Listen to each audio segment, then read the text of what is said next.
Hello friends, welcome to ஆரோக்கிய சமையல். இன்னைக்கு வந்து நம்ம நல்ல கிறிஸ்பியான ஒரு ஈவினிங் ஸ்நாக்ஸ் ரெசிபி தான் பண்ண போறோம். வாங்க எப்படி செய்யலாம்னு பார்க்கலாம்.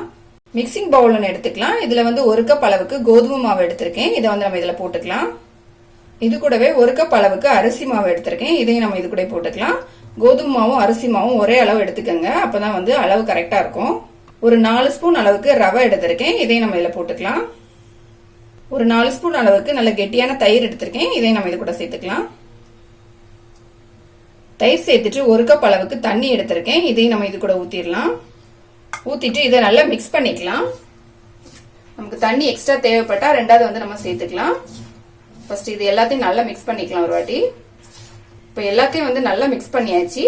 இப்போ நம்ம வந்து கொஞ்சம் கொஞ்சமா தண்ணி சேர்த்து நம்ம வந்து உளுந்த வடைக்கு மாவு அரைப்போம்ல, அந்த மாதிரி கன்சிஸ்டன்சி வர வரைக்கும் இதை வந்து நல்லா மிக்ஸ் பண்ணிக்கலாம். கொஞ்சம் கொஞ்சமா தண்ணி சேர்த்து மிக்ஸ் பண்ணிக்கோங்க, இல்லைன்னா வந்து தண்ணி வந்து அதிகமாயிடும். இப்ப தண்ணி சேர்த்து நான் வந்து நல்லா மிக்ஸ் பண்ணிக்கிட்டேன். மாவு பாத்தீங்கன்னா இந்த அளவுக்கு தான் இருக்கணும், ரொம்ப தண்ணி சேர்க்க கூடாது. இப்ப மாவு வந்து நல்லா மிக்ஸ் பண்ண பிறகு ஒரு சின்ன துண்டு இஞ்சி வந்து நல்லா பொடியா கட் பண்ணி வச்சிருக்கேன். அதையும் நம்ம இது கூட போட்டுக்கலாம். பொடியா கட் பண்ண 2 பச்சை மிளகாய் போட்டுக்கலாம். ஒரு பெரிய வெங்காயம் வந்து பொடியா கட் பண்ணி வச்சிருக்கேன். அதையும் நம்ம இது கூட போட்டுக்கலாம். பொடியா கட் பண்ண கொஞ்சம் கருவேப்பிலை சேர்த்துக்கலாம். கொஞ்சம் மல்லி இலையும் பொடியா கட் பண்ணி வச்சிருக்கேன். அதையும் நம்ம இது கூட போட்டுக்கலாம். தேவையான அளவு உப்பு சேர்த்துக்கலாம். ஒரு 1/4 டீஸ்பூன் அளவுக்கு பேக்கிங் சோடா சேர்த்துக்கலாம். இது எல்லாத்தையும் நல்லா மிக்ஸ் பண்ணிக்கலாம். இப்போ எல்லாமே சேர்த்து நல்லா மிக்ஸ் பண்ணி எடுத்துக்கிட்டேன். இப்போ நமக்கு மாவு வந்து ரெடி ஆயிடுச்சு. ஸ்டவ் ஆன் பண்ணிட்டு கடாயில வந்து எண்ணெய் ஊற்றி வச்சிருக்கேன். எண்ணெய் வந்து நல்லா சூடாயிடுச்சு. பொரிக்கிறதுக்கு எந்த அளவு எண்ணெய் தேவையோ அந்த அளவுக்கு ஊற்றி வச்சிருக்கேன். இப்போ எண்ணெய் வந்து நல்லா சூடான பிறகு கையில வந்து நம்ம கொஞ்சமா தண்ணி தொட்டுக்கலாம். தண்ணி தொட்டுட்டு நம்ம ரெடி பண்ணி வச்சிருந்த மாவுல இருந்து கொஞ்சமா எடுத்துக்கலாம். கையில வந்து தண்ணி தொட்டுட்டு எடுங்க, அப்பதான் நமக்கு கையில ஒட்டாம வரும் மாவு.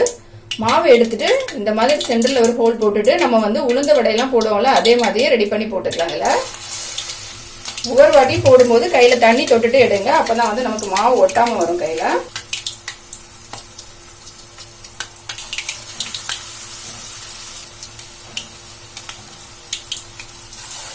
ரொம்ப நேரம் உளுந்து ஊற வச்சு அரைக்கணும் அப்படிங்கிற தேவையில்லை.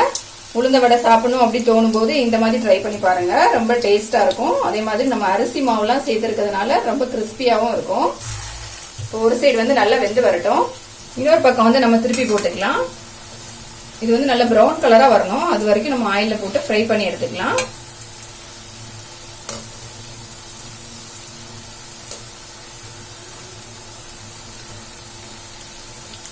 ஆயில் வந்து நல்லா சூடான பிறகு இந்த மாதிரி போடுங்க, அப்பதான் சீக்கிரமா வடை வந்து மேல எழும்பி வரும், இல்லைன்னா கீழ் பக்கம் வந்து ஒட்டிக்கும்.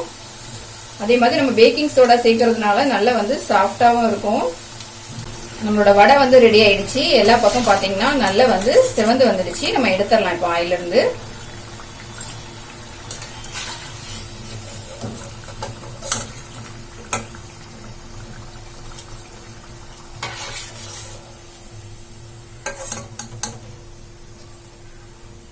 உளுந்தே இல்லாம எப்படி இன்ஸ்டன்டா ஒரு உளுந்த வடை செய்யலாம் அப்படிங்கறத பார்த்தோம். இதை வந்து கண்டிப்பா ட்ரை பண்ணி பாருங்க, ரொம்ப டேஸ்டா இருக்கும். இந்த வீடியோ உங்களுக்கு பிடிச்சிருந்தா லைக் பண்ணுங்க, ஷேர் பண்ணுங்க, மறக்காம என்னோட சேனலை சப்ஸ்கிரைப் பண்ணுங்க.